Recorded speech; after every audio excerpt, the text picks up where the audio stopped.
In the folk wisdom, it is said, a bad woman cannot give birth to and raise a good son, or love a man, love his mother. Zarina bent over backwards to please her beloved husband's mother, giving gifts, catering to her, showing small signs of attention. Every Saturday, she arranged a thorough cleaning throughout the two-story house. She washed, ironed, and hung the clothes of her two unmarried brothers-in-law, father-in-law, and mother-in-law in the closets. Her baking was impeccable, as if bought fresh from the most exquisite pastry shops. The dishes she cooked on ordinary days delighted all the guests, neighbors, and household members, everyone except herself.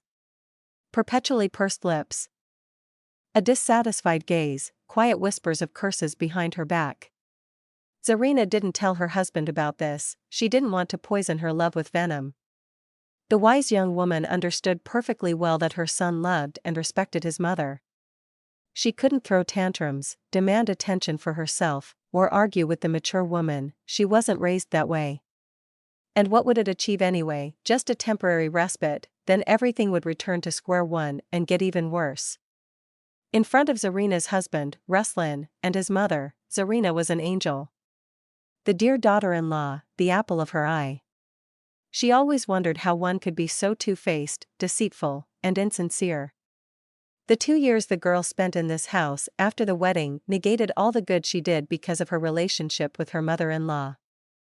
She understood perfectly well that her mother-in-law hated her and was simply surviving in the house because Ruslan insisted on their marriage, not allowing his mother, according to Dagestani customs and traditions, to choose a bride for her son herself. Their student meeting, which turned into a passionate love affair, ended in marriage. Even at the engagement ceremony, when the mother-in-law brought gifts, gold, and presents, one glance was enough for Zarina's mother to understand what awaited her daughter in her husband's house. The young couple were supposed to live in the groom's parents' house, as their apartment was still under construction, and this topic was off-limits for the next 2 to 3 years. But Zarina was blinded by love and didn't see the obvious things. Early in the morning, right after their first wedding night, the mother-in-law, not waiting for the dawn, banged on the bedroom door, demanding proof of the bride's virginity. Ruslan, who opened the door for his mother, was dismayed by her demand because the woman, clasping her theatrical hands, began to lament that she was being told how to live and behave in her own home. To put an end to this spectacle, Ruslan, apologizing to his young wife, removed the bedsheet and opened the door, throwing his mother a remark, "Here, take it and calm down. If I am satisfied, what business is it of all of you?" Zarina felt painfully ashamed to leave the room that morning. Her mother-in-law laid out the bedsheet with drops of bright crimson blood, traces of her innocence and purity, in the corner of the hallway, folding it in such a way that it would catch the eye of everyone entering the house. The guests, of whom there were many that morning, were shocked to see this pile of linens with bloodstains. No one behaves like this anymore in Dagestan or any other Caucasian republic for decades now. This wild tradition has fallen by the wayside, and young people figure things out for themselves. The end to this embarrassment was put by the wife of Ruslan's uncle, who was well aware of the antics of her stubborn and foolish daughter-in-law. Threatening to complain to her brother about her, she took the bedsheet back, entered the bedroom of the young bride, and asked her forgiveness for her intrusion to Ruslan's mother. Zarina cried quietly and thanked the Almighty that her husband wasn't in the bedroom at that moment and didn't see her tears and the shame of humiliation. Thus began her life in her husband's house. Day by day, her mother-in-law slowly but surely killed her, making small mischief behind her back, like accidentally spilling hot coffee on Zarina's light beige, pure wool rug, part of her dowry, or tossing in a load of laundry, white tablecloths and napkins, also from her dowry, with a brightly colored synthetic towel, and then acting surprised, fluttering her eyelashes theatrically, rolling her eyes, and saying she didn't see that towel. How many ruined, thrown away things there were. Zarina remained silent. She loved Ruslan too much, she lived for him. Sometimes her love frightened her. She would wake up at night and just watch her sleeping husband, admiring him as a treasure. Displaying tenderness, flirting, or any other signs of affection in front of the in-laws was improper, so in their kingdom, they drowned in each other. Ruslan worked with his brothers and father all day at the construction materials warehouse, and Zarina managed the household with her mother-in-law.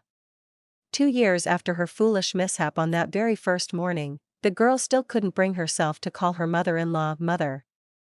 Respectable Aunt Khanum incredibly irritated her father-in-law. She repeatedly made restrained remarks to her in front of the whole family, pouring out venom and bile on the subject when they were alone. Zarina understood intellectually that it was not right to call the mother of her beloved and dear person as an outsider. But she couldn't do anything about it. Everything the mother-in-law did seemed like child's play to the girl when she began discussing with her sister about finding a new second wife for her Ruslan in her presence. All these conversations over the phone or open discussions in front of her were conducted only in her presence, but never took place in front of the men in the house. Zarina was nervous, her situation was oppressive, and unable to bear it any longer, she directly asked her mother-in-law. Aunt Khanum, have you forgotten to ask me and Ruslan if we want him to bring a second wife into the house? The mother-in-law arrogantly looked at her and said, well, someone has to make us grandparents, uncles, and aunts since you are barren and cannot give my son and us what we've been waiting for the past 3 years. Zarina was overwhelmed with indignation at the unjust accusation. She didn't tell anyone, not even Ruslan, that she had been carrying a child under her heart for over 2 months now. Gathering herself, she steeled her resolve and decided to put an end to it all.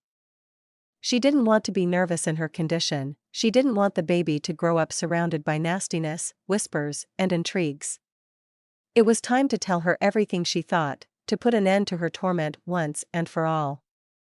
You know, Aunt Khanum, I fully support you, you are right. Tonight, when our men come home, we will all discuss this situation and decide how to find a way out of it. She turned around and walked to her room, stifling her laughter into the pillow over her mother-in-law's bewildered face. Laughing to herself, Zarina began to pack her things. Ruslan must decide for himself whether he stays here or leaves with her. She won't talk about the child until this situation is resolved. She doesn't want him to choose her side just because of the baby. The girl mentally talked to her husband, presenting arguments that it was high time for them to live separately, that the middle brother was not getting married precisely because he was waiting for them to move out. She flinched at the sound of the door slamming open from a kick. In the doorway stood her mother-in-law. Hands on hips, her face red with blotches. Her appearance frightened Zarina greatly. She had never seen her mother-in-law so angry before. Just try opening your mouth in front of the boys. You'll be out of my house in no time. Who needs you, barren woman? You'll spend your whole life as a servant to my son. His wife, whom I'll bring here in 2 weeks, and his future children. The mother-in-law screamed, stomped her foot, spat, but Zarina no longer heard her or saw her. She looked over the head of this grown woman, who never grew wise with age. Behind her stood her husband and his father. They froze in silent shock at the disgraceful scene, unwitting witnesses who happened to return early from work. 3 years had passed. Ruslan and Zarina had long been living in their own apartment, raising their daughter. In the mother-in-law's house, the wives of the younger sons ruled, not giving her any rest. By the way, she herself picked them for her sons. Once, when the whole family gathered around the table for New Year's, the mother-in-law raised a glass of champagne and said, "To you, Zarina, you're the best thing that has happened in this house."